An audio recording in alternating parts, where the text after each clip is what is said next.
رات کی تنہائی، ہر طرف چھایا ہوا ایک گہرا سکوت، ہر طرف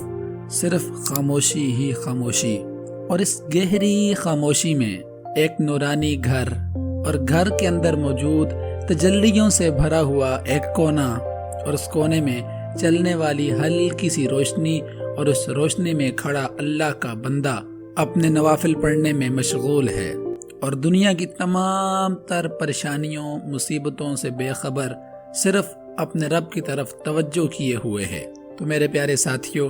یہ الفاظ جس قدر سننے میں دلکش اور پرسکون سنائی دیتے ہیں، یقین مانیں حقیقت میں یہ اس سے بھی کہیں زیادہ پرسکون اور دل کو چھو لینے والا احساس ہے۔ تہجد کے فضائل کے بارے میں نے پہلے بھی ایک ویڈیو اپلوڈ کی، جسے آپ لوگوں نے اس قدر پسند کیا کہ میرا دل چاہا کہ اس موضوع پر مجھے مزید گفتگو کرنی چاہیے۔ آج کی اس ویڈیو میں تہجد کے فضائل و برکات پر میں ایسی احادیث پیش کروں گا جنہیں سن کر آپ کو مزہ آ جانا ہے، تو ویڈیو میں آخر تک میرے ساتھ بنے رہیے۔ قرآن مجید میں اللہ تعالیٰ نے اپنے محبوب بندوں کی بہت سی نشانیوں کا ذکر کیا، جن میں ایک نشانی یہ بھی ہے کہ اللہ کے پیارے بندے اپنی راتوں کو رکوع، قیام اور سجود میں گزارتے ہیں، ان کے پہلو ان کے بستروں سے جدا رہتے ہیں۔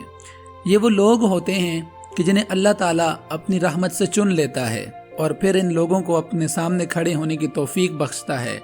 اور پھر ان کے منہ سے اپنی حمد و ثنا سنتا ہے۔ حدیث پاک کے اندر آتا ہے، نبی صلی اللہ علیہ وسلم نے فرمایا کہ دو لوگ اس دنیا میں ایسے ہیں جو اللہ کو بہت ہی پسند ہیں، جن میں پہلا شخص وہ ہے کہ جو اللہ کی راہ میں جہاد کرنے کے لیے گیا، پھر وہ فاتح ہو کر لوٹا یا وہ شہید ہو گیا، اور دوسرا شخص فرمایا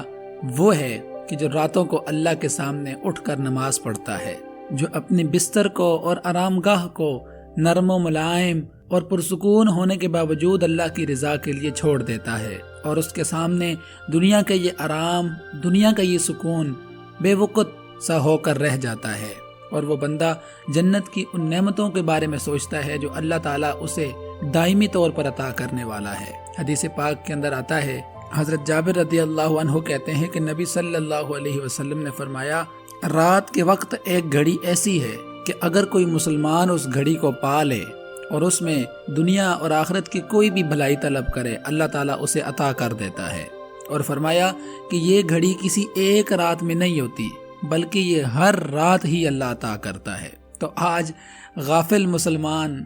شب قدر، شب برات اور اس طرح کی راتوں کے انتظار میں ہوتے ہیں کہ ہم ان راتوں میں اللہ کی عبادت کریں گے۔ یقین مانیں اگر مسلمان دل سے عبادت کرے تو اس کی ہر رات ہی شب قدر اور ہر رات ہی شب برات ہے۔ حضور صلی اللہ علیہ وسلم نے فرمایا، اے میرے صحابہ، جنت میں کچھ محل ایسے ہوں گے کہ جن کے آر پار دکھائی دے رہا ہوگا، یعنی ٹرانسپیرنٹ، اور فرمایا کہ یہ محل 3 قسم کے لوگوں کو دیے جائیں گے۔ پہلے وہ جو مسکینوں کو کھانا کھلاتے ہیں، دوسرے وہ جو مسلمانوں کو سلام کرتے ہیں، اور تیسرے وہ لوگ جو راتوں کو اللہ کے سامنے جاگ کر عبادات کرتے ہیں۔ اور ایک اور حدیث کا مفہوم ہے، لیکن یہ حدیث بیان کرنے سے پہلے میں 1-2 باتیں تمہیداً عرض کرنا چاہتا ہوں۔ مثال کے طور پہ ہر شخص اپنے آپ کو کہتا ہے کہ میں نبی صلی اللہ علیہ وسلم کا امتی ہوں اور مجھے اس بات پہ فخر ہے، جو کہ اچھی بات ہے، لیکن اب میں آپ کو جو حدیث سنانے لگا ہوں، یہ حدیث سن کر آپ نے خوش ہو جانا ہے کہ نبی صلی اللہ علیہ وسلم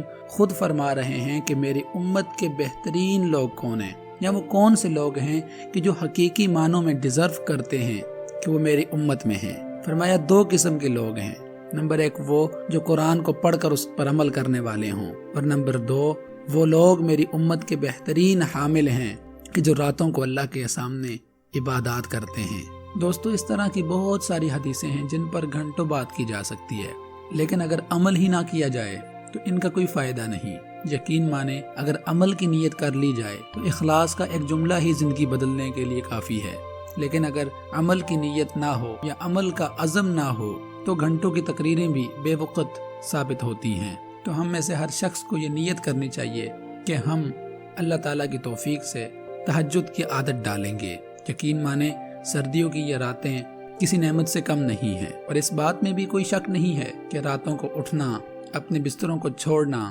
یہ بہت عزم والا کام ہے۔ حدیث پاک کا مفہوم ہے کہ شیطان انسان کے سر کی پچھلی جانب رات گزارتا ہے اور وہاں 3 گریں لگا دیتا ہے اور انسان کو کہتا ہے کہ رات بہت لمبی ہے، آرام سے سو جا۔ پھر جب بندہ اللہ کی توفیق سے اٹھ جاتا ہے اور اللہ کا ذکر شروع کر دیتا ہے تو ان میں سے ایک گرہ کھل جاتی ہے۔ پھر جب وہ بندہ وضو کرتا ہے تو دوسری گرہ ٹوٹ جاتی ہے۔ اسی طرح جب وہ نماز کے لیے کھڑا ہوتا ہے تو اس کی تیسری گرہ بھی ٹوٹ جاتی ہے۔ اب ذرا ایک لمحے کے لیے اس منظر کو امیجن کریں کہ ایک طرف اللہ تعالیٰ کی رحمت اپنے بندے کو اپنی طرف آنے کے لیے پکار رہی ہے اور دوسری طرف شیطان بندے سے کہہ رہا ہے کہ تو سو جا۔ پھر جب بندہ شیطان کے اس جال سے نکل کر اللہ کی رحمت کی طرف جاتا ہے تو اللہ سبحانہ و تعالیٰ کس قدر خوشی کے ساتھ فرشتوں میں اس بندے کا تذکرہ کر رہا ہوتا ہے۔ اللہ اکبر۔ تو آج کے لیے اتنا ہی کافی ہے۔ اگر آپ کو میرا کنٹینٹ پسند ہے تو چینل کو لازمی سے سبسکرائب کر لیجئے۔ فی امان اللہ۔